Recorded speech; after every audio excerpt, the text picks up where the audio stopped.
I'm delighted to be here today with Visvanathan Ramesh. I hope I pronounced that right. Um, uh, Ramesh is a professor of software engineering in vision systems at Goethe University in Frankfurt, and he has a current focus on systems engineering for AI. And Ramesh contacted me to talk about something that he's been working on that I thought would be of great interest to everybody who's listening. And the central question that we're going to discuss today is how do we remain human while carrying power over complex systems? Which is a question I'm sure everybody is really thinking about deeply at this moment. Um, there's one other quote in the document that really appealed to me, and that is that wisdom is fractal. It appears in the sage's stillness and the engineer's code. And I thought that was a great comment because I've had several interviews with computer engineers who told me that they feel like the act of coding is kind of like a work of art in this in the same way that the paintings that I do are works of art. The process is this, the thinking is the same, and so wisdom being fractal, appearing in the sage's stillness and the engineer's code, really appealed to me as a quote. So Ramesh, you had a presentation you were going to share with us, and you had some comments that you wanted to make about how you developed that presentation. So why don't you go ahead and get started? Okay, so maybe I start first with the process by which this document I sent you was created, and also the process by which this presentation itself was created, so that you understand. So the first thing that I want to say is that the I used the latest of AI tools, but I have a methodology by which I steer these AI tools to get what I want. But when I say methodology, I want to be careful here. Um, the methodology it's more or less for me research in a way in the last 3 years, 2, 3 years, trying to understand under what conditions, what the system does and how it fails, actually. I'm more interested in understanding when somebody says AI is good for summaries, how good is the summary? For what purpose is the summary used? When can I trust it? Can I actually give you guarantees? So that's at the core of my question, central question. And so, what I have to do as a systems person who's building AI systems, who has been designing AI systems for a long time. So, I've been working in computer vision AI for over 3 decades. And my journey started at the University of Washington with my PhD in systems engineering for vision, especially thinking about how, when a human designed a system, how would it break? What is the way to characterize the performance of these systems in a context that you specify? And then I moved to Siemens, and 16 years in Siemens was really about taking this idea of a systems methodology, which is basically always talking about how contextually a particular architecture or a particular solution essentially behaves. So context sensitivity is fundamental to this thinking. And so you think about application domains and you think about actually platforms and compositions of systems. And what you're talking about is that when you make an instance of a system, how does that instance behave in the context of the application? And by carefully thinking through the world in which that application is supposed to work, the nature of the questions that this particular application has to solve or the automation tasks it has to do, and the degree to which you want the performance of the system to be specified and clear what you really want to accept.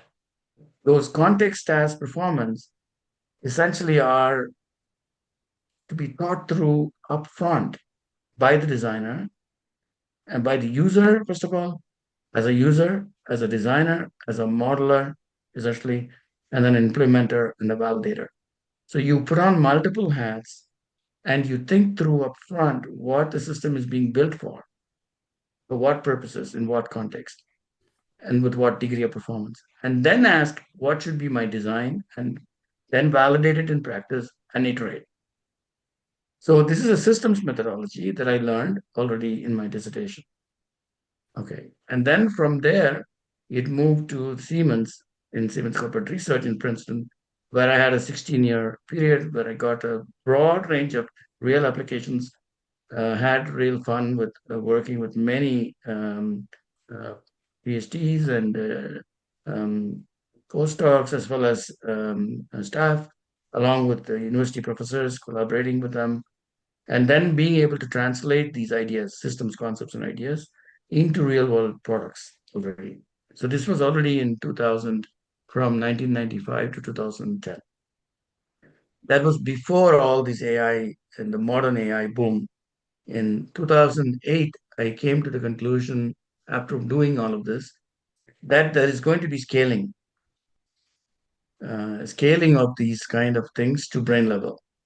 And I, in fact, gave a presentation at the Computer Vision and Pattern Recognition Conference in a panel on future of computer vision, that there is going to be a convergence between neuroscience, psychology, cognitive sciences, and AI and computer vision, and that we should be thinking about how scaling works.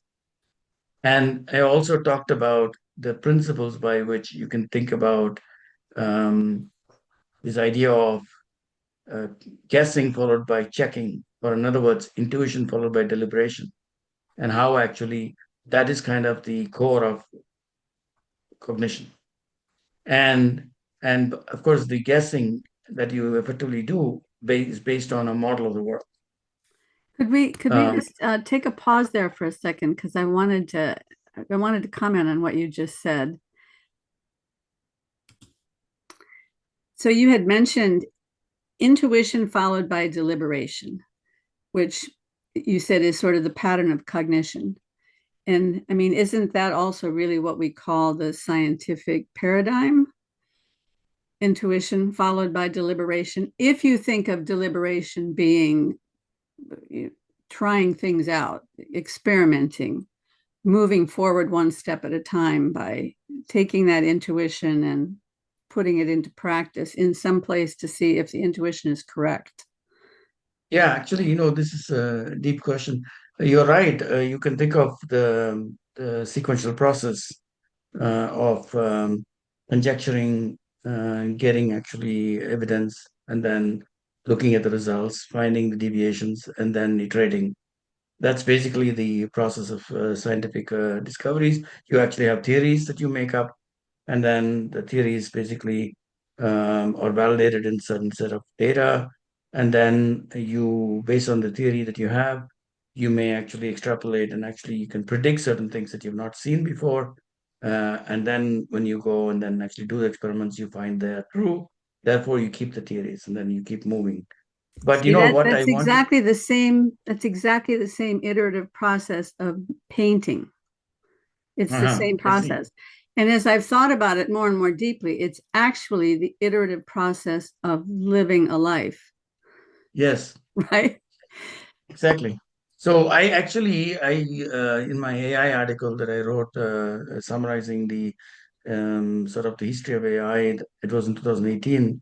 I actually explicitly state the following things. Anything that you, any answer that you compute is an estimate. Okay. So if you're a statistician, you will understand what I mean by this, because anything that you compute is actually an estimate given the model that you started with and actually the observations. And the estimate will have a certain degree of uncertainty. So it's never, and in fact, even if you say something is deterministic, and I say if then else, you start with this axiom, you go through step by step by step and then prove something. Still, the starting point, the axiom, is something that you started with. And Yes. so, if you generalize, you can't say that this proof is valid for everything. So, it is starting, given the axiom, this is all true, right? So, in that sense, you have to think about anything that we know as being provisional. And that mindset, that stance, when you have that, it actually gives you a way of checking. So it says, okay, where is this source of, where is this chain of thought that leads me to this answer? And what's the basis by which I'm coming to this conclusion? And so, and then the other point is that when you have actually a complex system, an algorithm, like a system, like a brain, you have input going in, and then you have many cascade of many computational steps that go through. Then you come back with an answer. So if you have any error in the input, if you have an error in the measurement, then that error will propagate through to the entire thing.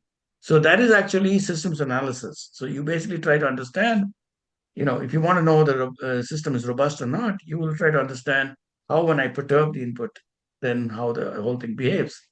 So Oh, is that why when they start feeding AI back its own output as new input that the AI begins to degenerate? Is that the reason?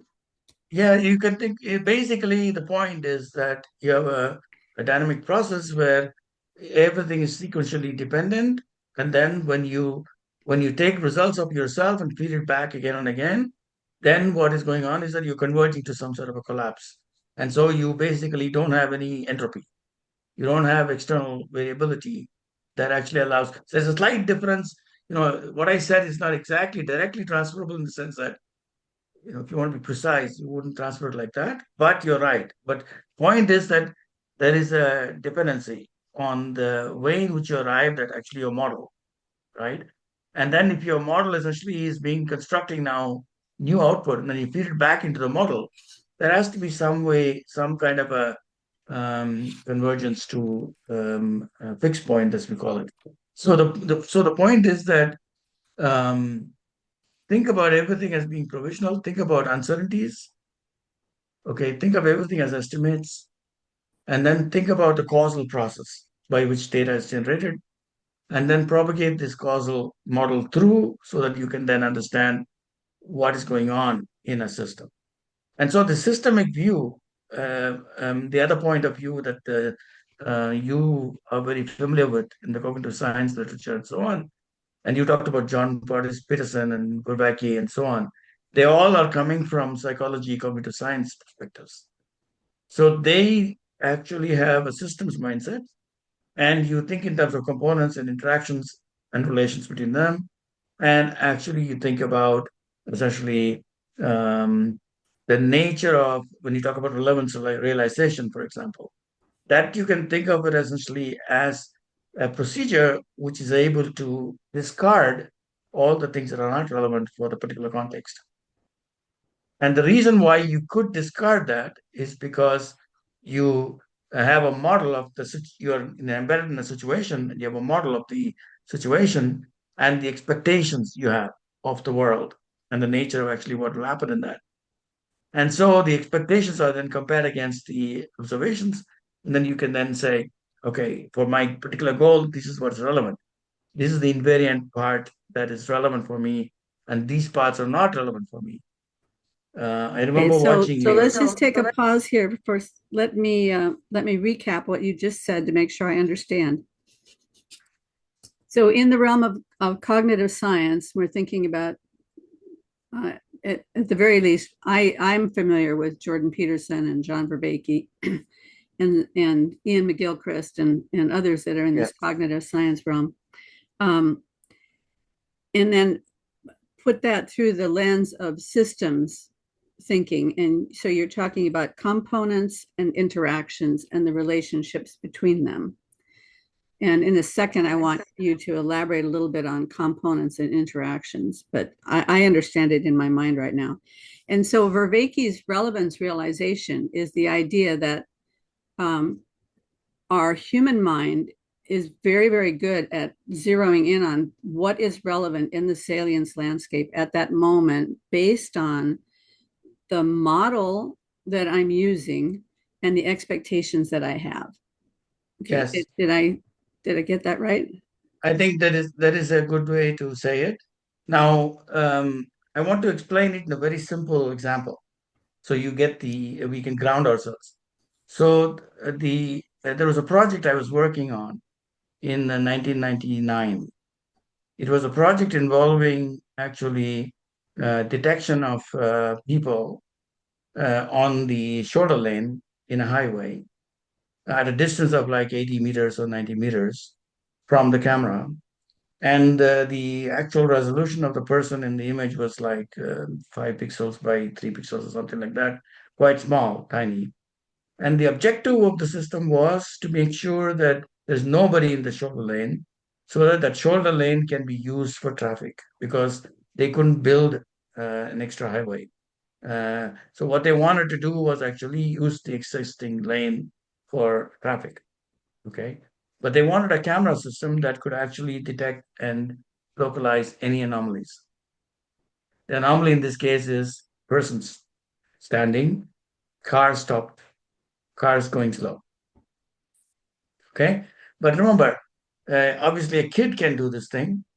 When you look at the camera feed, they can tell, oh, there's nothing going on, there's nobody stopped, and so on. For the machine, the main thing is that it has to ignore lots of things that are not relevant. What is to be ignored? You need to remember this has to work under day, night, different illumination conditions, different weather conditions. It has to have a diagnostic that says, I can't work in this situation. Okay. Because sometimes the sunlight can be directly hitting your camera, in which case it's completely washed out and you can't see. So this kind of thing. So the relevant part here is only the part which involves the change between the background, which is normally the same. Obviously, the geometry doesn't change, but the appearance changes over time. But then the person actually has some contrast with the background, right? And the person has a particular size, okay, and shape, but roughly the size would change depending upon where they are in the respect to the camera, how far they are. Okay. Now, what do I do to get the algorithm which will actually get you the immediate relevant stuff? Right? I have a piece of code in my system that I developed there. It's called cancel common effects. Cancel common effects. Yeah. Okay. And that cancel common effects is actually an implementation of what Viveki says. It's an implementation of top-down expectations, telling you what kind of things can go on in the image as a result of the top-down expectation. Remember, top-down expectation here is this is a traffic scene. This is actually outdoors, and so on, right? And so, and remember that at nighttime it looks very different than daytime. And at nighttime you may have oncoming cars, and then headlights changing and so on. So there's a lot of dynamics. So what you have to do is you have to remove the effects of the traffic that's going on the ground, on the image, in the shoulder lane. And that removal is actually the cancel common effect procedure.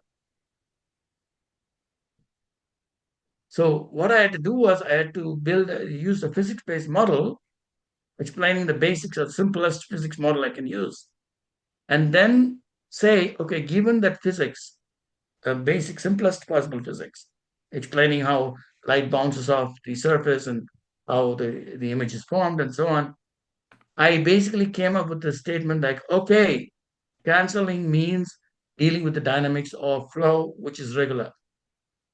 Because traffic goes in high speed, low speed, but then it's locally basically constant speed and so on. So if you use those type of priors, which is what we call Bayesian priors, you can then say, use this computation in the front end that will ignore all of this stuff and only highlight the relevant things which are changes that you care about. That's the salience part. And then once I have that, then I can put in the deliberation on top because I know that the person is walking and then there's a certain temporal sequence and so on.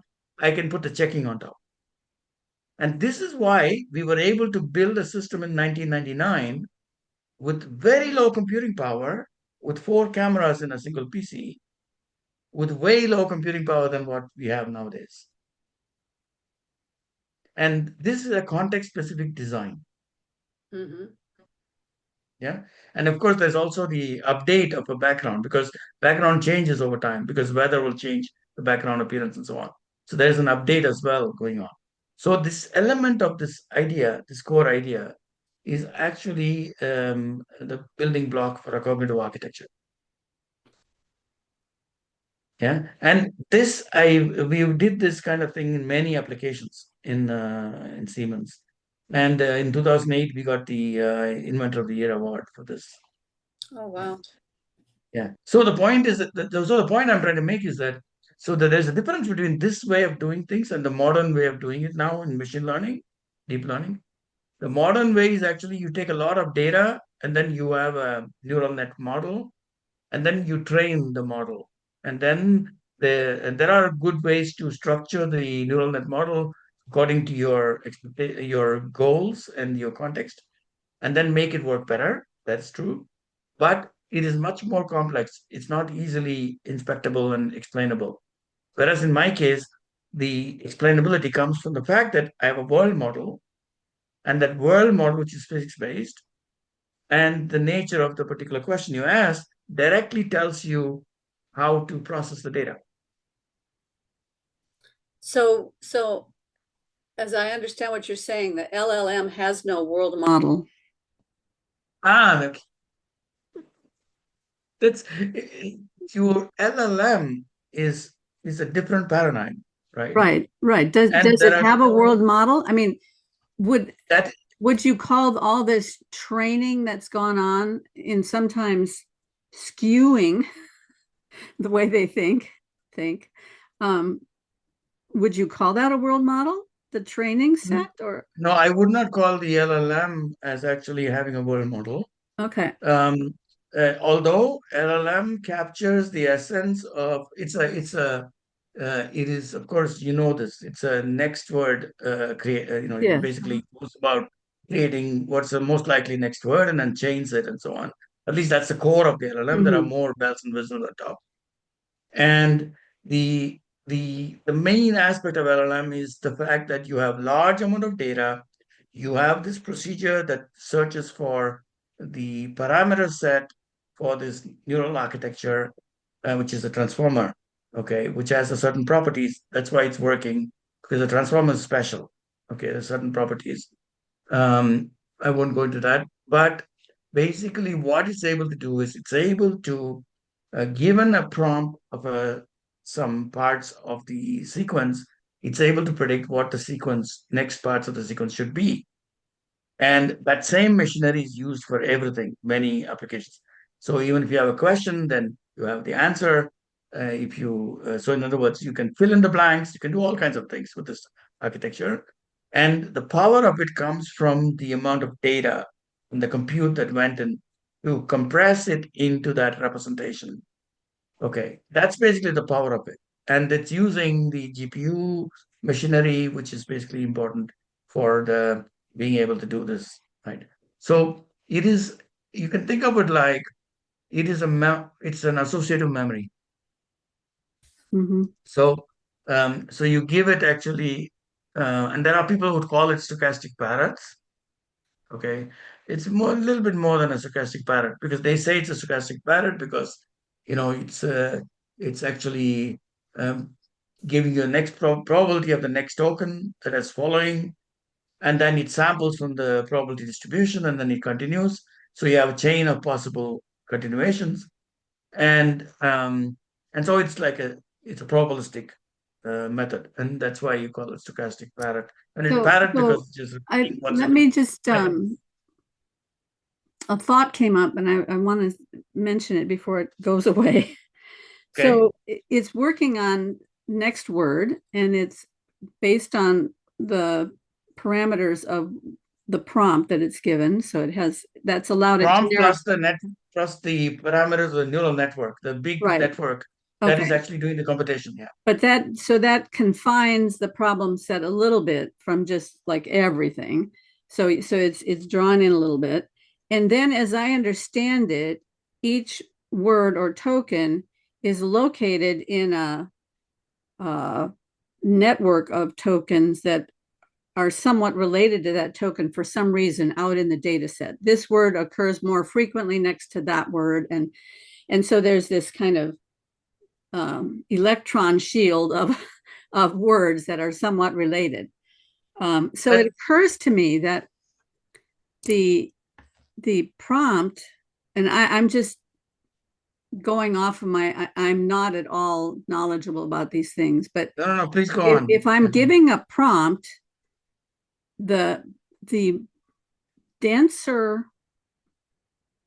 the compression of meaning in each word in my prompt, the more possible I'm going to get a meaningful response. In other words, if I just use a lot of random simple words and blabber on and on and on, trying to get the AI to do what I want it to do, versus if I've really thought through what it is I want so that each word that I'm expressing is filled with meaning, then when it expands out into this electron shield of stuff floating around there, it has more capacity to capture these clusters of words that have something to do with the words that I've used. I don't know if that makes Okay. any sense. No. Actually, you're hitting at the main point. You talk about meaning, right? So first thing is that if you take a particular word, let's take the example, okay? So if I just said apple, then you said banana, then I follow it up with orange. We understand what we're talking about, okay? We're talking about fruits, okay?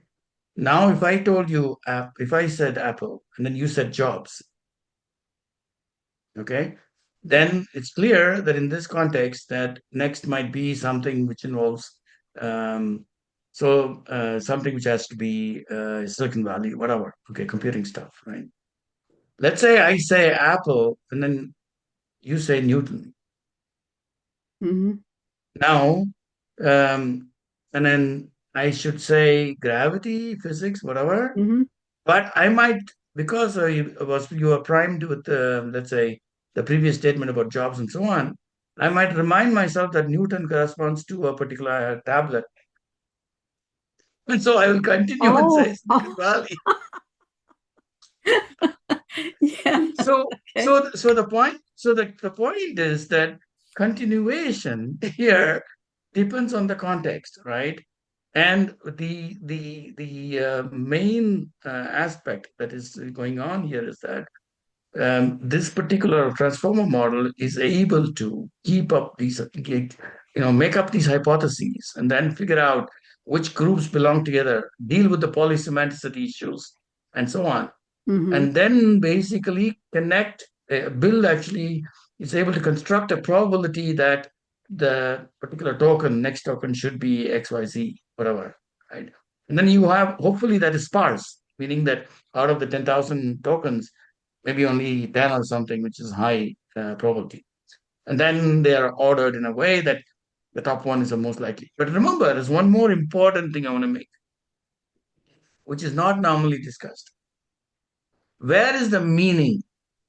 You talked about a world model, right? Mm-hmm. Where is the meaning in this transformer? Is it inside the transformer? In what way? Or is the meaning in the heads of you and me? Mm-hmm. Yeah, I've thought about that a lot because what's happening in the LLM seems to be all syntax, right? Well, the point is, this is coming back to invariance. The point is that if this particular tool is to be useful for you in this particular context, for summarization, for whatever, creation of a picture, whatever, right? Then the human is saying, oh, that's relevant, that actually is correct, that's correct and correct, right? And therefore, you can even do this self-supervised, what they call self-supervised training, meaning that you take a string and then you take a part of the string out and then fill it. And you repeat the experiment and then you train the model by over a long period with actually making sure that all the strings that you've seen in the world, the prediction error is going down, right? The next token prediction error or the fill in the blanks is going down. So the point is that what I say is that this is my view, that the tool itself is designed to be essentially to not clobber meaning, because meaning is in our heads. So if we see that the input is given is reasonable and the output is reasonable, we just say, oh, yeah, yeah, yeah, that is intelligent. No, it's not. You're putting all this stuff in already and you put it into the machinery, and it's basically an associative process. And the fact that this stuff was actually looked at, it's actually coming from our world, the traces of our world, is Mhm. what makes it meaningful to us. Yes, yes. And that's the one thing that they hardly ever talk about. You've They already don't got talk this about it data because set, which comes from everything that humans have ever done or thought or said. But the exactly. other thing that, you know, I'm very interested in not only Jordan Peterson and John Vervaeke's cognitive stuff, but Jonathan Peugeot is a thinker that talks a lot about symbolism. And one of the things he talks about is that marriage is a symbol of many, many things in the universe. And marriage is, uh, among other things, it has many things to it. But one of the things about marriage is that it is the union of the masculine archetype and the feminine archetype. Not that that's not the same as male and female. The masculine archetype has certain characteristics and the feminine archetype has certain characteristics, and both archetypes have both good and bad characteristics. So, but one of the characteristics of the feminine archetype is to ask the question. Mhm. Okay, so in that sense we could think of, and I like to think of my own personal shorthand, and I'm probably wrong, is that the masculine archetype is more left hemisphere and the feminine archetype is more right hemisphere. So if we think of the AI as being almost 100% left hemisphere in terms of its system and process and all of that, and the human corpus, the body of humanity, as being relating to it in the way of a right hemisphere, we are providing the question. And if we don't provide the question, it has nothing to do. Now, people are saying that it's beginning to that we develop these AI agents, and then the agent is able to provide the question to another AI, and then that'll get things going. But how quickly would that degenerate if there's only AI providing the questions to a larger AI system? Well, I mean, I think there are some subtle points you have to be careful about, right? When you go through this metaphor of left hemisphere, right Yes, hemisphere I metaphor. realize that. That's why I said Yeah. it. So yeah, yeah, be careful about that, because I think the when McGilchrist talks about it, it's in a different way. Um, because in the end, we are talking about neural networks, which actually have the hierarchy, and there is a particular neuron connections and so on. So we don't have this left hemisphere, right hemisphere Oh yeah, distinction. I understand that completely. I'm Yeah, just speaking that's it. symbolically. Yeah. Yeah, symbolically, yeah. So the question of questions and answers and chaining with the agents and so on, that is interesting. I think it's a bit more complex to answer precisely if you want to a precise answer there, because as you said, as think of it as association. There is some input string which has particular characteristics, and then you want an output string which is a particular characteristic. In fact, the way it's constructing the output is it takes an input string, looks for the next predicted token, takes it, concatenates it, feeds it again to the same system, and then it keeps going until it stops. And there are tricks to make it stop and so on. Okay. So that's basically how it's constructed. It's called an autoregressive model. Okay. Mhm. And okay, that's basically fine. But the thing is that the crux of your question, um, in fact, remember that the all of the AI, there are training phases that you have. First of all, what they call is pre-training, which is basically take all the data from the web, put it together, try to do this fill in the blanks or next word prediction with our data, and then build a model first. And then after that, you do what's called fine tuning. You do fine tuning on a particular situation, the things in which you want to get this thing to work, and then you on the tasks you want to do. And then the next thing is actually is the reinforcement learning with human feedback, which is about aligning the output so that it actually looks more palatable to the human. So these are different stages that are done, and then lots of other tricks that are used to make this thing work. Nowadays, when you see these models, they're not the simplest, vanilla core that you had before. They're actually much more complex. So, to answer your question about feeding this thing through and agents going through and so on, this is exactly where I am saying that one has to be very careful about understanding the properties of how, when you chain these agents and then you build things on top of each other, how actually these systems behave and how you test, how you validate, how do you actually red team and do different checks and so on. So there's a whole industry that needs to be added, or at least the work that's been going on in AI safety and AI certification, which is an important part. Unfortunately, the companies are way ahead on this field that the academics are basically in a way behind, right? Because they cannot do experiments with these big models. Right? So Mhm. they're using open source models and so on, and doing formal analysis of these complex systems is a major challenge, and that's one of my interests in being able to go to the essence of what is really going on, what is when it works, when it doesn't work, what is preserved, and so on. So this is a tough problem. The question that you asked is difficult to answer at this point. Well, and any answer that we might have at this point will be different a month from now because things are moving so fast. So, Yeah, I mean, I think the one point I want to make is that in 2008, I had thought that there will be a principled way to scale the AI systems and design according to, and I even said in my slides that this is a huge effort and this requires a lot of systematic work.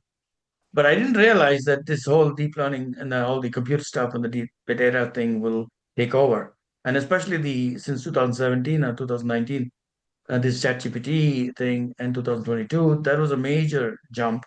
And so the whole field is moved more towards opaque, complex, large systems. And the biggest challenge now is okay, I can build a lot of compute servers, I can build data centers, and so on, and I can have millions of people use these things. And remember that one of the biggest advances, I would say, in this field is that when ChatGPT is able to get the release in December 22, the whole thing is now millions of people are using it. The moment they use it, now you start to understand what the people want as a collective. mhm. And so this actually snowballs in a way, and to basically keep these attention together and then produce artifacts that are relevant to those people. And things have become very dynamic, extremely competitive, and only a few, and the whole issue of safety is a major issue. And this is where the existential crisis questions and what should you do, how do you govern AI, and so on comes about.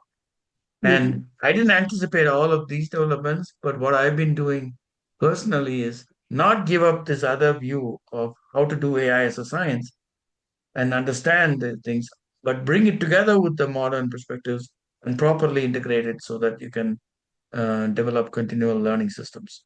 So that has been my focus. And and this whole thing, this document, now we come to this document in the presentation, this whole thing until 2000, okay, we were working on simulation in Frankfurt, simulation-based design. We were focusing on neuroscience and system engineering and how it connects to what I did at Siemens.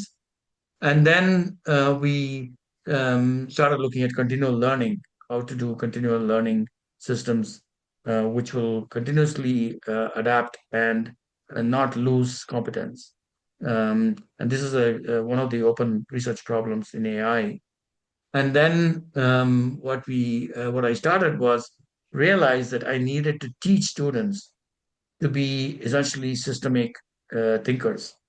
And this was already there in 2012 or so. I already started early slides and some courses on that, but it went into full force after 2016 when I started teaching these systems engineering classes, and we were funded by the German Ministry of Education and Research to basically build this AI system engineering lab training system. And then later on, the same agency funded another collaboration with educational psychologists to be able to bring this perspective of how AI systems can be used in education.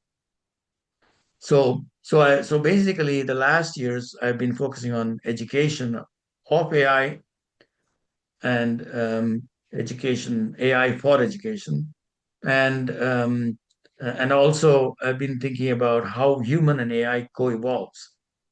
And this thing already was in my forefront, in my head, as I saw all these opaqueness.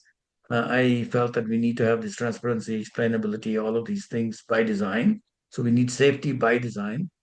And I started efforts towards actually understanding how social technical systems would look like in the future. And in that context, I there was other reasons why spirituality came back in. Okay, these are personal events that triggered my movement back to Indian wisdom and other spirituality angles, which then basically gave me a broader perspective into the nature of our own mind. And I actually started writing. I don't know, these are things that happened in 2000, I think it was 17 or 18. I would get up in the middle of the night, 3 o'clock in the morning, and I would just dump my state of mind into a document. Okay. And there's some interesting things that come out of that. Okay. And one of them was about this false narratives thing, Mm. that everything is a false narrative. And it explains this whole cognitive architecture and how competition is happening in the brain and how actually you're concluding something, but in reality, this basically because of all these internal processes. And in the end, it is a self-consistent, coherent, but strictly false. Meaning it's like I'm amplifying the falseness because there is a bunch of ground on which I'm standing, which is I have to verify, and I don't have the verification in a way. So that is basically when I started to talk to Indian philosophers, yoga masters, and quantum physicists in India. And the last 3 years, I've been working with them, and we are now in a process of actually talking about how what is common between Indian wisdom or spiritual wisdom and system engineering. The common thing is practice. It's all about practice. It's about a disciplined focus and practice, a kind of practice. And so when you think about designing systems, verifying them, and clearly understanding what its implications are, there is a certain discipline and practice that you need to follow, scientific rigor, and so on. And even thinking up the upfront about the in a responsible way, whether things that I'm building integrate with humans properly or not. Then when you go to if you go to spirituality and what it says, how to act in a context sensitive way, and so on, there also you have the same thing. You watch yourself, you mindful, you meditate, and all that stuff. And that is actually gives you inner understanding. So there's the outer understanding and the inner understanding. So outer engineering, inner engineering. Inner engineering is something that is coined by one of the Indian Sadhguru. Inner engineering is basically what he talks about yoga and so on, but outer engineering is the system engineering I'm talking about. And basically, the question is if you want to be human and remain human in this chaos, in this dynamic stuff, you need both sides. You need a balanced approach.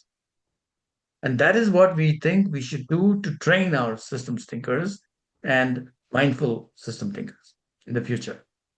So this is what we call dharmic AI. This is basically coined by my collaborator Raghu Anantanarayan.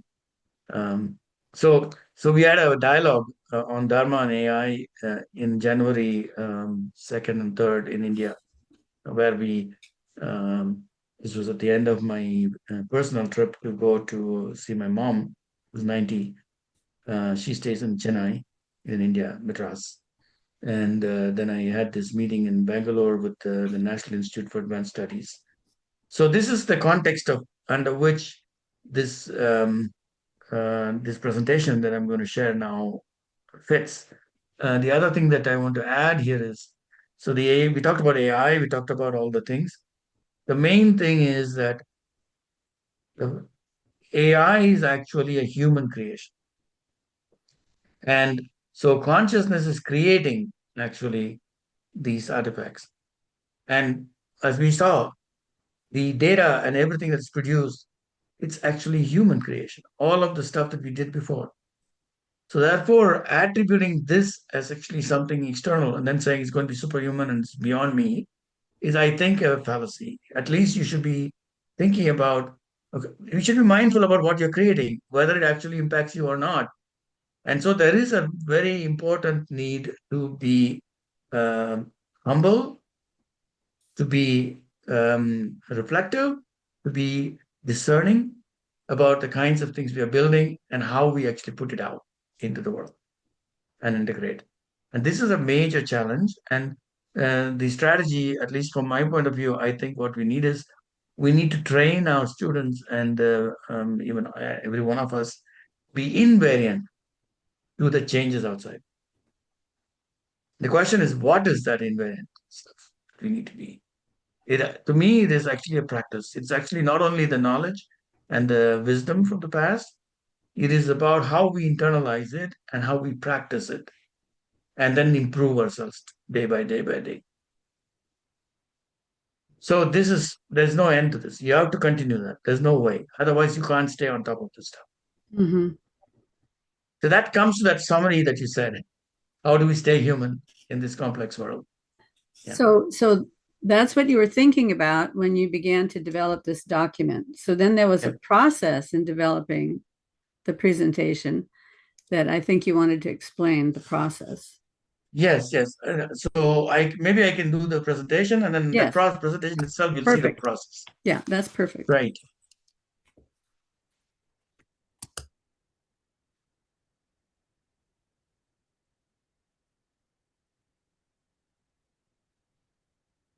Okay, can you see the thing now? Yes. Although I think you're not on the beginning. No, Oh no, yeah, I is will go that to, yeah. is that I know. okay? There you go. Yeah, yeah, yeah, yeah. 1 second. I need to make sure that this. Okay. I will try to close this thing so it doesn't. No, okay. So this presentation, okay, is notice here that in the right hand side in the bottom, it says notebook LM, right? So this is an AI creation. First thing, okay, with essentially a couple of places where I modified, and you will see where I modified it because I explicitly write down what that is. Um, so the so the title, of course, is so okay. What was the motivation for this thing? So as I explained, we are working on asking what kind of education do we want to give to the students, and what should be the right way to develop people as we move into this kind of a rapid AI transformation age. And as I said, you need to be giving them invariant skills. And invariant skills meaning that whatever principles, whatever tools they will learn, and processes that they learn, those should be essentially be invariant. They are like principles and actions that you should follow, where you should be able to discern the essence of what is really the situation that you're in, and then act according to that essence. So this is basically what um, in a way, is invariant decisions. Okay. Um, and the way I actually went about writing this document that I sent you, and also this presentation is, um, I've been interacting with Claude, Sonnet, and ChatGPT for over 3 years, evaluating them, understanding what they do, how they break down, and so on. And one of the things that I've been doing in my teaching is I want to be able to bring the invariant core of the elements of a subject. Those are the things that the subject matter is well understood, basically as principles that are to be taught. And then on top of the invariant core, there's a dynamics that's going on, which is all the rapid changes. And I want to be able to synthesize the presentations that I'm giving in class in almost real time, actually. Nowadays, I'm doing it in a day before. What I mean by that? What I mean by that is that if the field is changing a lot, then the students who come in, they are hearing all the news from Google, OpenAI, and all the stuff. And that's on their minds. And when I go as a teacher, and a lecturer, and professor to present, I have to always show them that here is the invariant part, the core, and here is basically the adaptation, the things that are going on. And these are the things that are actually, let's say, fuzzy and maybe marketing claims. And these are the things that are actually more principled. And it's funny because I can use the same AI that they're all claiming is what's going to change over the world to change my own training and my own teaching because I use my material from the past with my prompting and with a careful understanding of how to prompt and integrate with the AI. The AI then produces the compiled representation. So I'm using AI as a compiler. So the process is I come with an initial idea, hypothesis of what I want to construct, create. I have some idea already in my head. I have thought through it quite a bit time. And then I take raw material that I already have, which may be present. I decide on when to inject the raw material based on the conversation with AI and what it says and what it responds. So I don't do this, blanket recipe. It's more contextual decision making, which is very much like what you say, where that thought came now. I want to bring it out, right? Similar setup. So, so you have a hypothesis of what you want to write, or you have a trigger, some kind of a keyword, and you are interested in that. You want to go deeper. You come to the AI. You say, okay, here's my trigger, and then I say that, what do you think about this trigger? What do you think about this keyword? In this particular example, I started with the statement, okay, I need to show it later. I started with the keyword on decision making. I think I said, I wanted to, if I remember right, I want you to tell me how different philosophy, different disciplines think about what they say about decision making. So I start with the frame. So I'm framing actually the dialogue between myself. And I think of these as imperfect oracles. So they are imperfect oracles. They know more than me because they have a large associative memory and they have diverse set of things that they have seen. And I am actually coming in and probing that memory. And I first of all have to get the landscape of what it knows. And for that I say, hey, can you tell me what do you think about this topic? Or what do you have, what knowledge you have about this topic? And then the AI would give me a long list of things. And of course, there's a nuance to how you phrase it. That's also important. But it gives me a long list. Now I'm mindful, I'm looking at what that list is.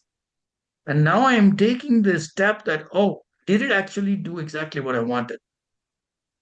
And then I go on and say, no, maybe you didn't look at this, maybe you didn't look at that. Yeah. And I give a rhetorical feedback. And then it basically expands it. Okay. So that means that I'm doing a transitive closure, meaning that I'm expanding this frame to encompass what I would like to cover, right? Knowing very well that I'm not the expert in all the disciplines, right? I may be an expert in certain deep parts, but not everything. And so then the AI produces the result. And then again, I get a trigger, the next step.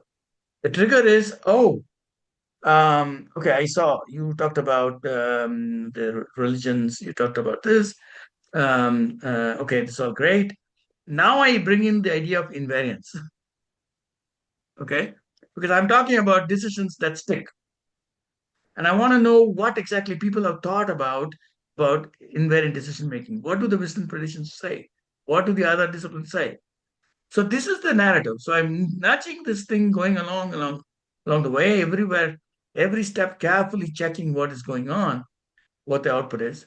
And then it naturally flows. I'm in a flow. And the flow essentially ends up with actually a product. It's very similar to how you think about, I think, artists doing stuff. And the end result of what I get at the end of it is a complete dialogue, right? And that's when I say, hey, compile this entire dialogue into a document for me. And this is the audience. This is what I would like in terms of the level of detail and so on. And then this thing produces a document. So that's exactly how I did this particular document. Well, And but then the wait, document itself, but wait, you're talking to Claude or Sonnet or something. How do you get from the document to this beautiful presentation yeah. with the slides So, and everything? and this is where I took the document and plugged it into Google's Notebook LM, which is actually another tool, which is also an AI-based tool. Now you plug it in, you plop this data document into that Notebook LM, and then what happens is that you have a bunch of options. You can actually make a video, you can make an audio, you can actually get the slides, okay, and you can get flashcards, everything you want. And Mhm. then those are the things that in this case, I asked it for slides. Okay, now, so as we go through this, I want you to say on a slide whether or not you had to revise the slide quite a lot, or if if a slide just came out the way that it should be, or if you had to do a lot of revision, like, Actually, in this particular slide, there is I did not revise anything except for some couple of notes in the bottom in two slides. That's all. uh-huh. I didn't touch this slide at all. The entire thing is actually the final product. So I think of it as so think of it like this. It's like saying, okay, I had a seed. I had the thread of things that I have. And by the way, one more thing I didn't tell you. One more thing is that when I'm doing the dialogue, I also bring in my documents. Remember, I bring in my past documents and other documents about my background and so on. So it knows more about me, and also it knows about the detailed material that I want to add from my side. So it's not a synthesis just of the memory and the linkage in the memory that the associative memory has, but rather it is a joint synthesis where the human me is participating in the entire dialogue in a so that's really a integrated synthesis with an imperfect oracle. Think of it like that.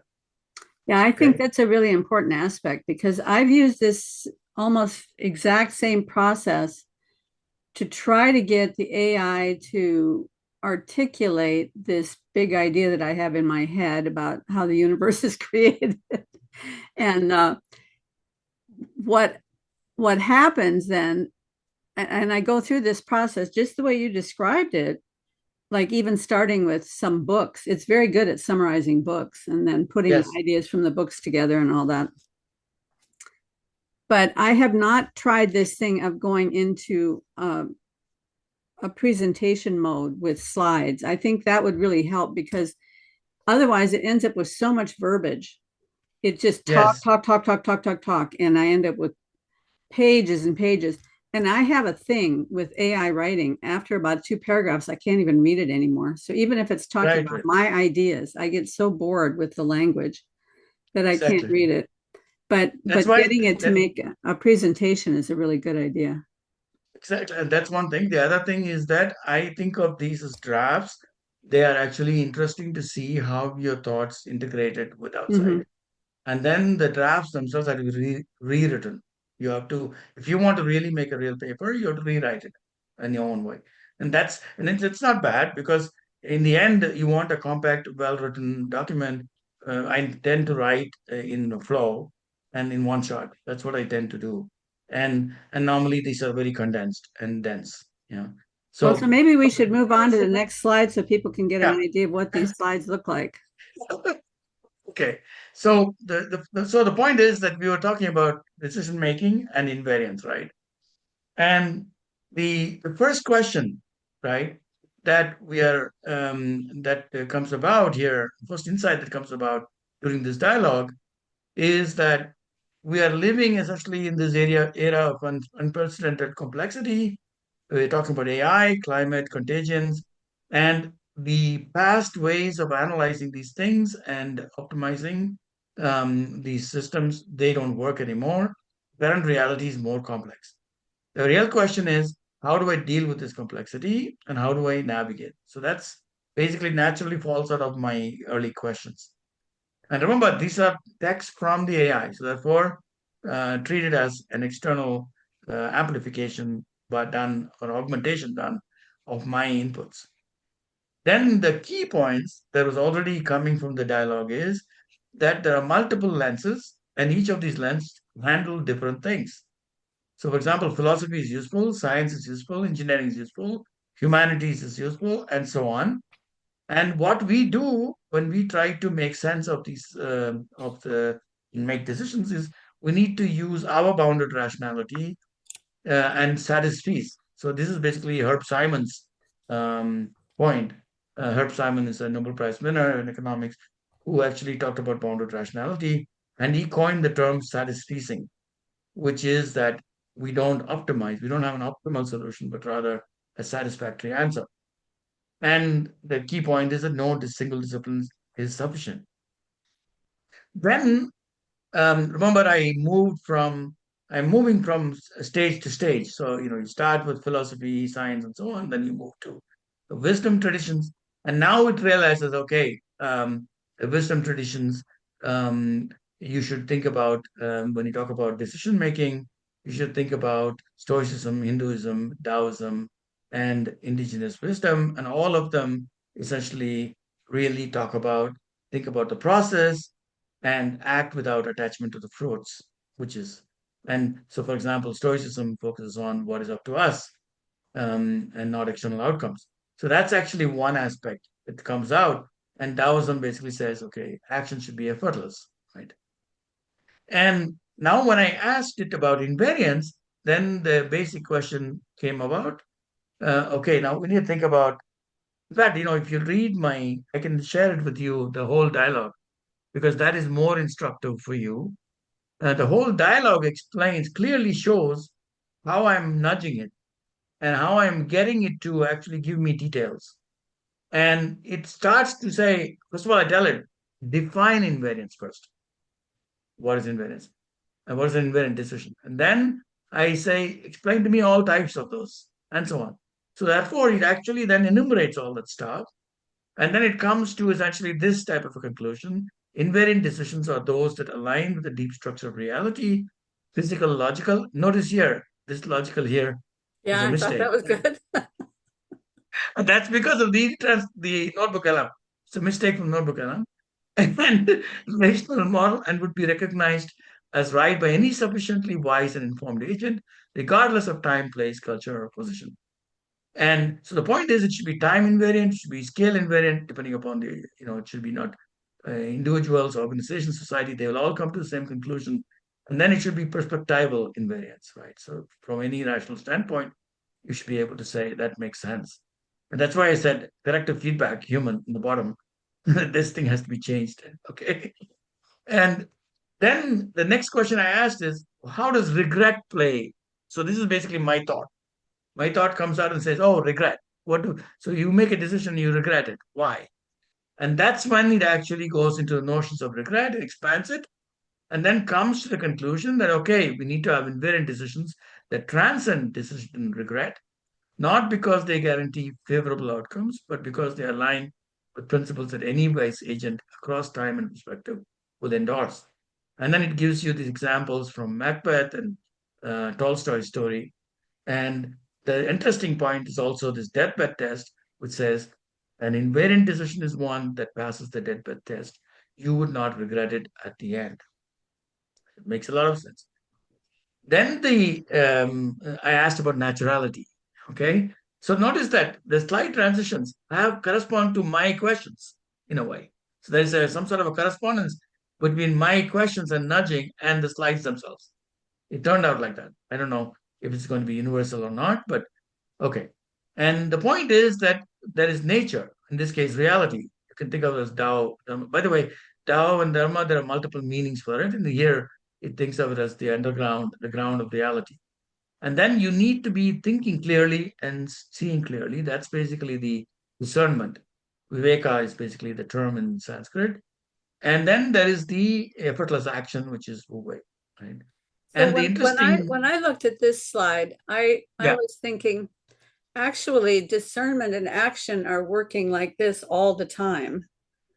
Because without action, you can't really discern. There have to be little steps forward or a kind of a palpating into the future or touching correct. against the things that you're discerning. So the action has to be taking place at the same time as the discernment. Isn't that correct? Correct, correct. Actually, it should be a loop. In a Yeah. way, it is a dynamic system with a loop, and then the reality is changing. I mean, the information that there's a dynamic system, which is Mm-hmm. the underlying reality, and then you're observing, and then you're discerning, and then you're acting, and then you go in a loop. Well, so the way this would work out with painting something, reality is like the initial vision, the idea, Mhm, the the thing that is the core that's underpinning the whole reason for the project, mhm, and then the discernment and the action are working together mhm, as the process goes along, and mhm. then you would end up with a final result which isn't on this slide, but the Yes. final result is going to look somewhat like the original reality at the beginning, hopefully. So And it's basically what you're but explaining. like you said, the estimate is always wrong because we have a measurement problem. We can't always, as much as we try to discern and think things through, and as much as we try to be in the flow, there's always going to be little errors that take place. Some of Well, I those mean, errors will be creative errors and will actually produce more than we expected. And some of those errors will be deficient. But at the end, you're hopefully, if you keep the reality in mind as you are discerning and acting, then the result is going to come back and look like that original thought. right, right. Actually, the thing is, in your situation explanation, you have a frame of reference where you have a thought about how the picture should look like or some hypotheses, and then the actual sequence of actions, the creative actions lead you to some artifact in the end, which may even deviate from what you started, Mm-hmm. but essentially is the end result of the sequence of nudges that happened. So in that sense, it's not we don't need to use the word reality here. It's more about, okay, I wanted to build XYZ, I want to design or I want to build something, and then you are in a flow, and you're naturally looking at what is happening in your canvas, and then you're saying, oh, okay, and you are basically in your current state of mind and your current experience and expertise, there is a natural tendency to go in one direction. And if you're following your natural innate, and if you're actually in in touch with your innate sense of beauty, now I'm talking about Mm-hmm. subconscious levels, then you may end up actually with things which are very close to what is natural for you. Well, so So, I'm connecting that innate sense of beauty, though. Yes, what you said is exactly right. But I'm also saying that the beginning thought is is already seeing through that lens of beauty. And so correct. all the steps coming after are iterating back to that original frame of beauty. So even if at the end I come up with something that doesn't look exactly like the original thought, it has still arisen because of this continual connection to beauty.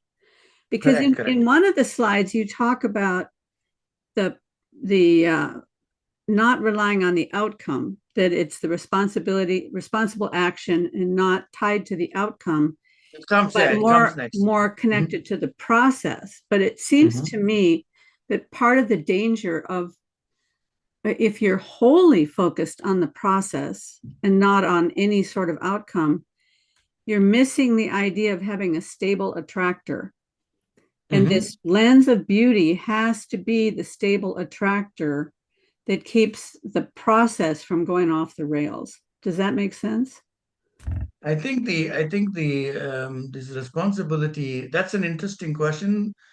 Shall we take that when I come to that slide? Because Yeah. basically that is a deep question, actually. We should take that when I come to the slide. Okay. Okay. So basically, this slide, the main message here is that you are talking about context sensitive action. And by the way, this sentence is here. Naturality is context sensitive action taken by natural entities in accordance with the laws and patterns of nature, arising from discernment of true situation and considering impacts on the whole system. I love that sentence. Is that your sentence or is that AI? It's my sentence. It's a great sentence. I like it a lot. It is I think most of it is my sentence, because I said, isn't naturality this? And then he said, yeah, of course, this is a psychopathic. Yes, exactly. Yes, that's a brilliant, profound insight, right? It agreed to what I said. Yeah. But anyway, now it comes to the design thing. So it actually goes back to your point, right? I mean, the point of starting, you're trying to build something, right? You're trying to build something iteratively, and you're trying to sculpt, let's say, something, right? And then you have something in mind. That's where this context, task, performance thing is. So this is basically you're starting a thing of what you want to build in that particular context, what kind of goal you want to achieve, and to what degree you want to achieve that goal, performance. And then that relates to actually a process that has to be followed in terms of a computational process in hardware and software that actually realizes the goal. That's basically how, so you think about it in this form, and our system engineering training is about saying, hey, we have distributions of possibilities in the left, and that goes to distributions of possibilities in the right. The left is also, the world is compositional, tasks are compositional, even performance can be in degrees. Therefore, you have similarly a compositional system in the right hand side. And so this actually is a unified view of how we think about meta level process for design. So it's a design theory, actually. And so if this text is, by the way, AI, context mapping to time, place, and circumstance, I would normally talk about a world when I talk about a goal in the world. And then I'll talk about performance, which is basically various different attributes. But this is in this context of decision making, this made sense, right? And then my collaborator, Raghu, said, context is fine. Task is not exactly correct. It should be kartavya. This is basically about my commitment to the community. And then performance turns out to be some other term in Sanskrit. Okay. But anyway, there are multiple people who have different opinions, and depends on what your bias is. Okay. But most importantly, we talked about intuition, deliberation, and we talked about, so there is another way to think about it, which is, and remember we talked about this ignoring, relevance realization, followed by some deliberation. And that is actually, you can think of it as productive laziness. The term productive laziness comes from Professor Aaron Sloman. He's from Birmingham, and he's a philosopher of AI. And I was fortunate, I've been fortunate to interact with him for the last decade. I met him in 2011 in Frankfurt airport. We were going to a philosophy conference on AI, and we were discussing and debating what intelligence is. And the end of the 1 hour discussion, he said, I give up. If you want a short answer, it is productive laziness. And then I said, you mean lazy productiveness? And they said, that would work too. And then we both laughed. Okay. So you said his name was Aaron Sloman, Sloman. Yeah. And the point is that this is going nicely connected to Wu Wei, or it actually says, okay, We are bringing to bear all our experience in context, and then we are effectively reusing our competencies, and then in a lazy way solving the problem, which is satisficing. That's essentially how you think about definition of intelligence. Well, so this brings up something from the very beginning of the presentation. It talks about not optimizing, but satisficing. Okay. Mm. But there is another kind of optimizing, which is not does not require a necessary outcome, but a kind of optimizing that is a setting of constraints or limits at the beginning to rein in the combinatorial explosion and make it easier to solve the problem of doing the painting. So it's exactly this, solving a complex problem by discerning structure. You're basically setting a structure for yourself or a boundary within which you're going to work so that the solution emerges with minimal unnecessary effort.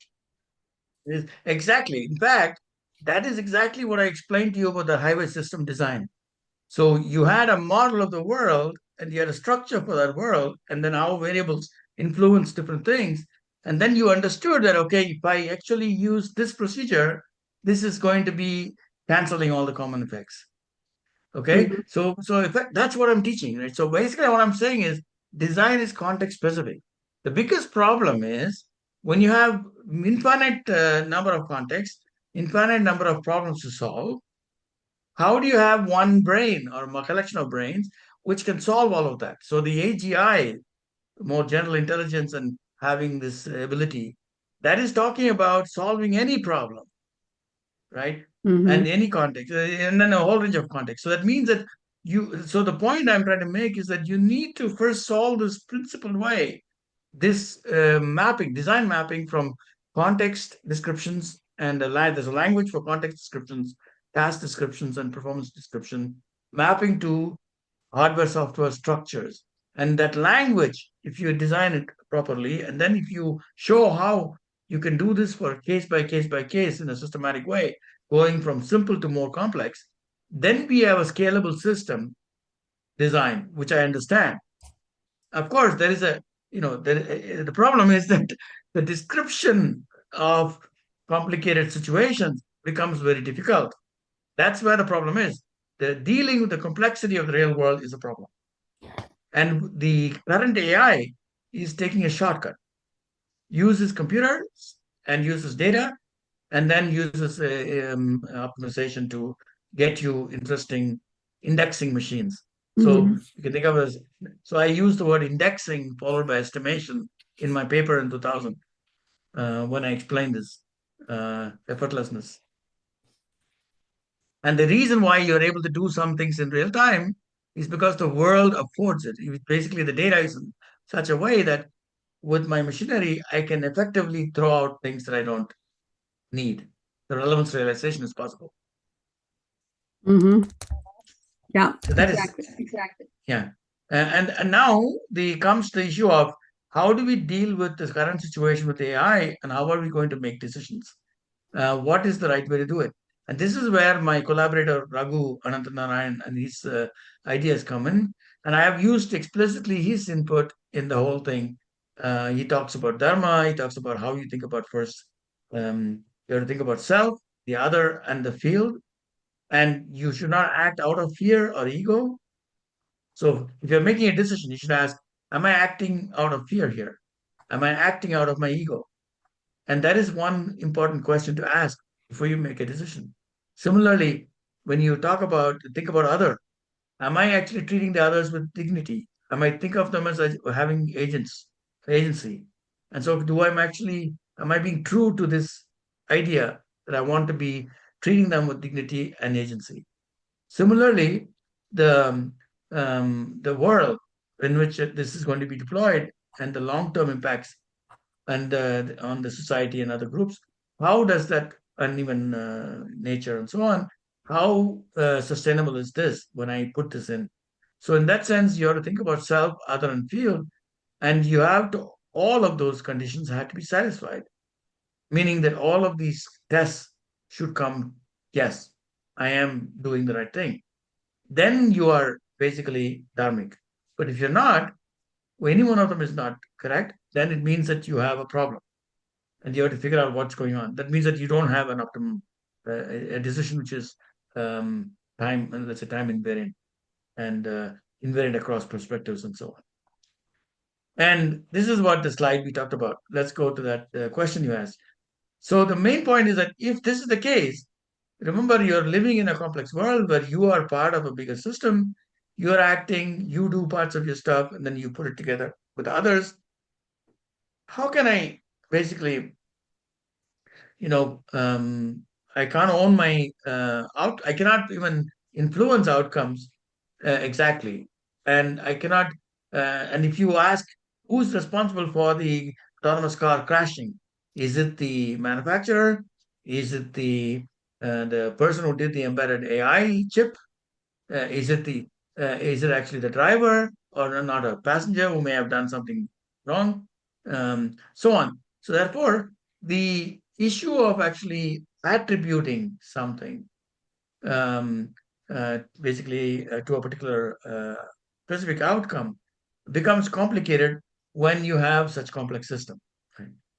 But the way to deal with that is if every one of us is able to take responsibility for acting with the right orientation, with the dharmic way, then the chance of actually these things happening is lower. Catastrophe is happening. So that's the point. It's not just saying I'm not owning the outcome, but rather I'm owning the, I'm actually owning up to my responsibility to be dharmic. I want to be process focused. I want to focus. In fact, I mean, I told you that my pedigree is from India, southern India, and there is one famous, let's say, event in the Mahabharata that you may know. There is Krishna, who is the charioteer, sitting and giving this uh, teachings to Arjuna, who's the warrior. And Arjuna is actually given up because he's fighting all of his teachers and his cousins and so on, and he doesn't want to go on.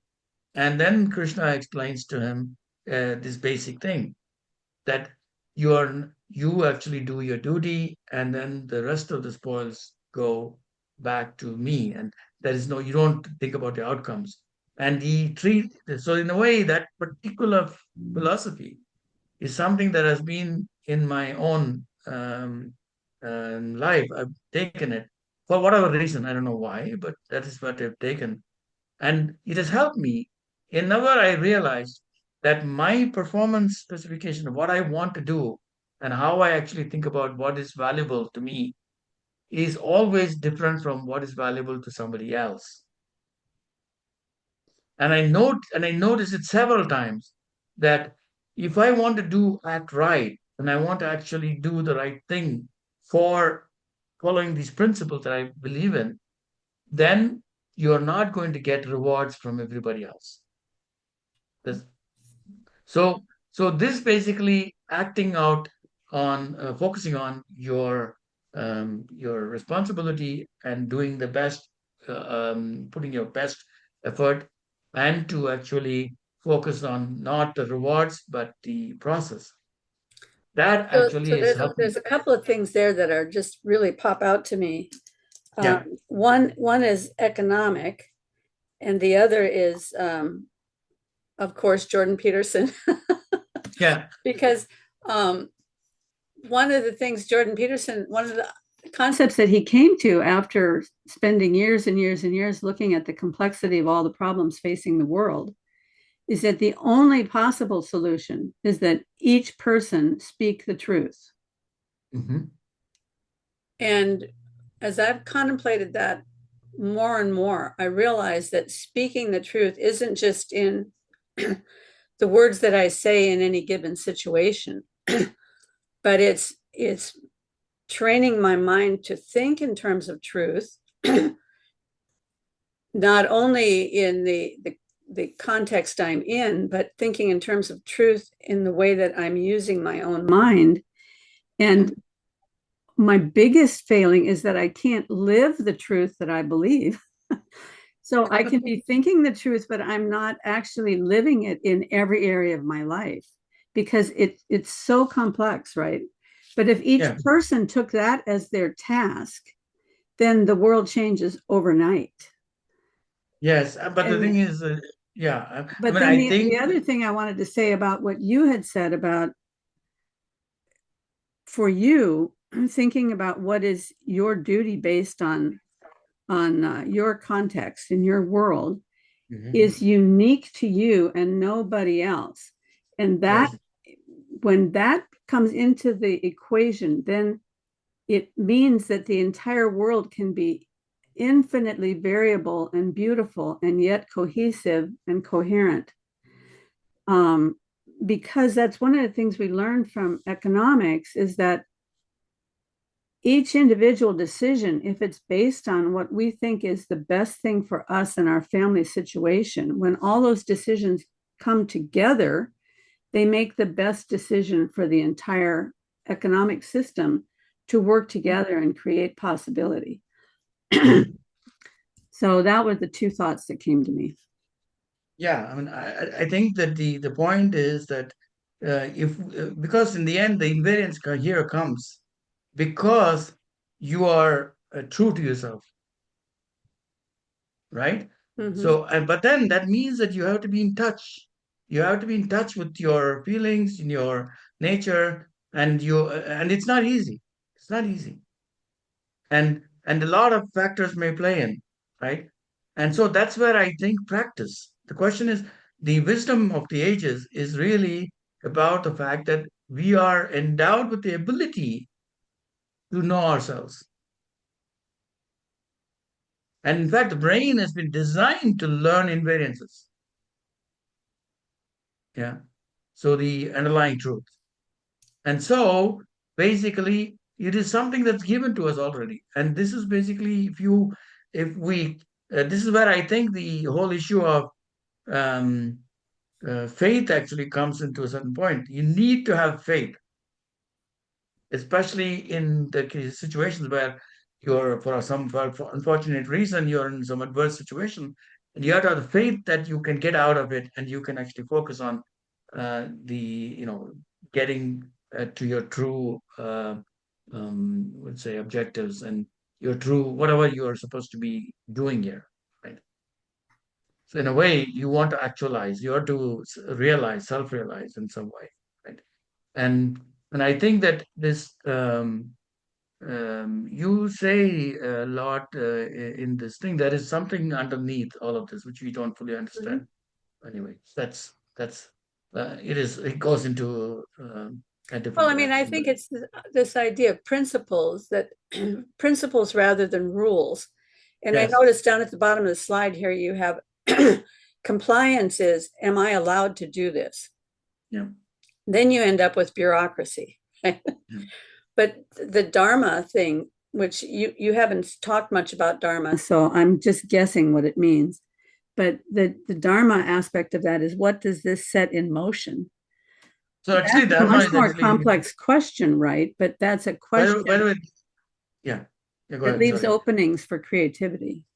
Actually, the Dharma is about these three fields. So all of these should be, a dharmic action is one, which takes into account yourself, and and you have to ask yourself whether you're acting out of fear or ego. So you need to, Dharma should actually, action should take into account both yourself, the other, and the field, and all of them basically that and it's context sensitive.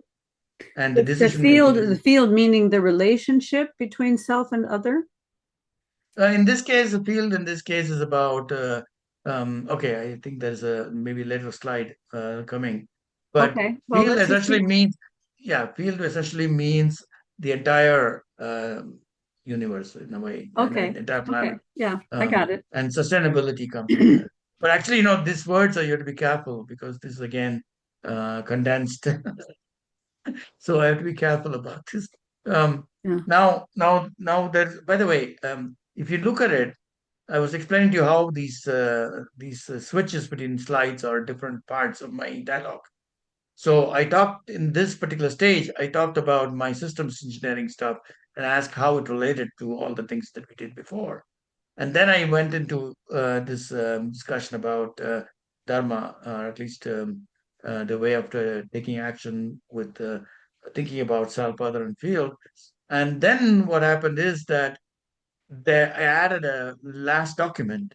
And the document that I added is actually one about my current concern about AI and the fact that AI is amplifying things. AI is pervasive and AI is commoditized. In fact, everybody has a commodity. It's almost a commodity, it's the same thing. And then packaged in different ways and resold. So, and then I basically said, okay, but then the fact that consciousness is actually building this, humans are building this thing. So it's basically humans are at the center, not the machines. And then basically going to the question of how does it connect to the ancient wisdom, the Advaita philosophy. And that is when all of these things were packaged together into one document. And that is a different document. And that document was input here. Okay. So this is a summary of that document in one slide. Oh, wow. Okay. So, Was so that the point is, the other document that you sent me that I read? I might have sent you that one, Yeah. but there are two. In fact, there are multiple versions of it, and there is In fact, that has all these, some of the notes that I wrote at 3 a.m. in the Mhm. morning. And Yeah. yeah, yeah. And also, so I included some poems written by one of the Indian. She's a spiritual. She studies spirituality deeply, and she wrote poems, and I put those poems into the dialogue. And then it was really interesting because it combined. Yeah. So, anyways, the point is that in this world where everything is changing, right, and rapidly, and this world of, and there is a common pattern and a loop of amplification getting pervasive, commodifying, and then looping through.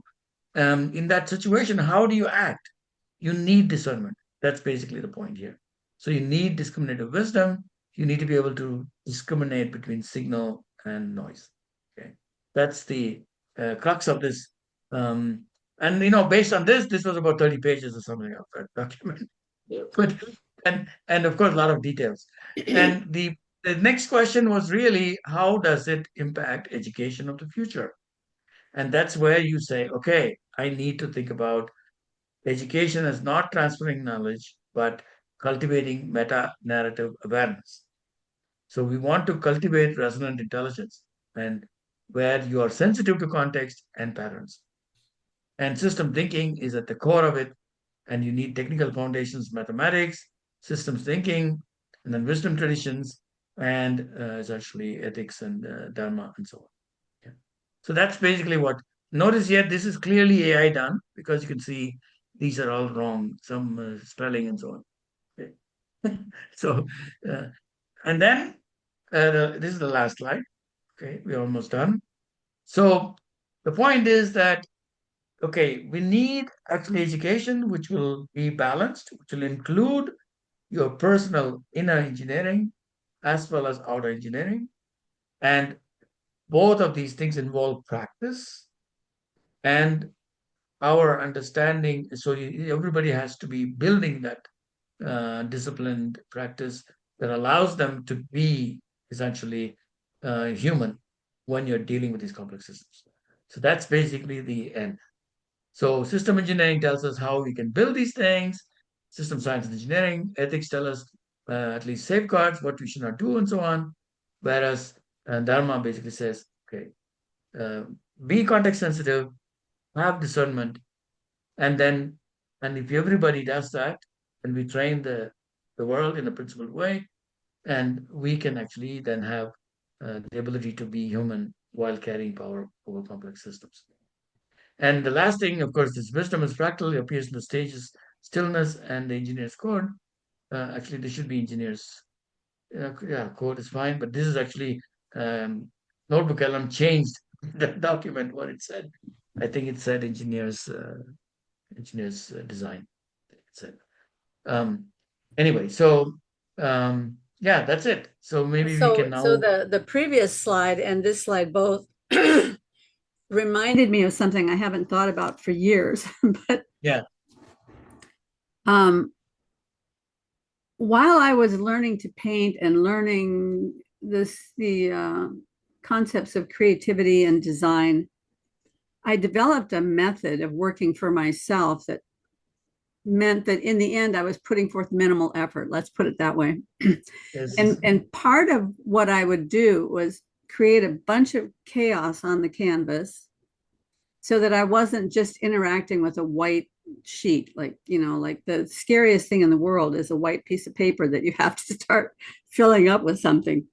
So I'd have all this chaos, and then either I would see something in the chaos that attracted me, or I could take my image that I had in mind and kind of superimpose it on the canvas and then work at it so that the canvas was providing me creative opportunity to make the image more interesting or more beautiful.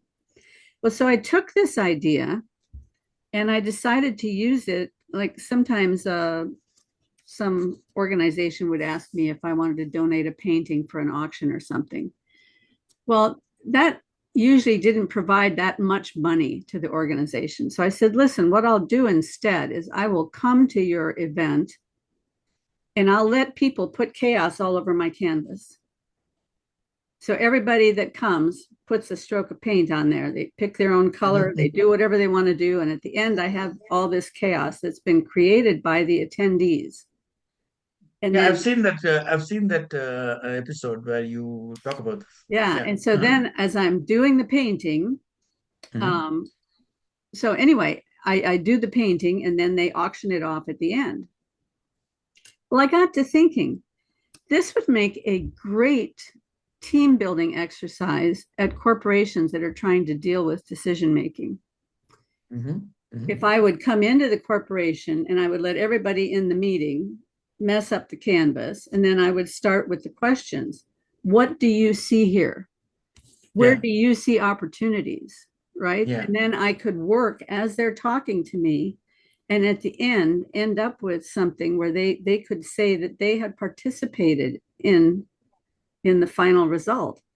Yes. I never did it, but I always thought it would make a great because Definitely. I used to work in a consulting firm, and we always had to come up with they would do team building activities with Legos or with trust walks or things like that. Right. Right. I thought this learning to see between signal and noise is really what you're doing there, right? Yes. Yes. Yes. Exactly. Yeah. Actually, in preparation for this meeting, I wanted to understand better your context, and so I watched a couple of your videos about your background and also the whole thing that you talked about, the elements of the art, and then how you go about doing art. In fact, there could be more we can discuss on that topic because as a computer vision person, I have a lot more insights on at least a different perspective, perhaps Well, on. if you are willing, I would love to have another episode with you because this has been extremely exciting for me. Because the way you look at things is so similar to the way that I look at things, and I can learn from you these very complex things because I already have this lens. So when you're talking, things just fall into place for me, and I think it's a very fruitful collaboration. So I'm hoping we can do this again. Yes, sure. I would definitely like to do that. And actually, the reason why it rhymes to you is because you already prepared. So I didn't do anything. Well, I don't know if you would, I know you're extremely busy, but if you would ever have the time, I have been working with AI for quite a while to try to rein in this idea that I have about the elements and principles. And Yeah, and I'd love to send you one of my discussions with Grok if sure. you'd be interested in seeing it. And then, Yes, definitely. I think we can offline, we can discuss these things, and yeah, I'm happy to collaborate, actually. I think there's a lot of room for collaboration. Okay, great. Well, Yeah. it's been wonderful talking to you. I know it's dinner time where you are right now, so Yes, it's I'm going to let you exactly go. But it's exactly 2 hours. It was perfect, actually, I think. Thank you okay, very much. I think I appreciate the way you engage, and I think this was a great session, and I appreciate this. Thank you.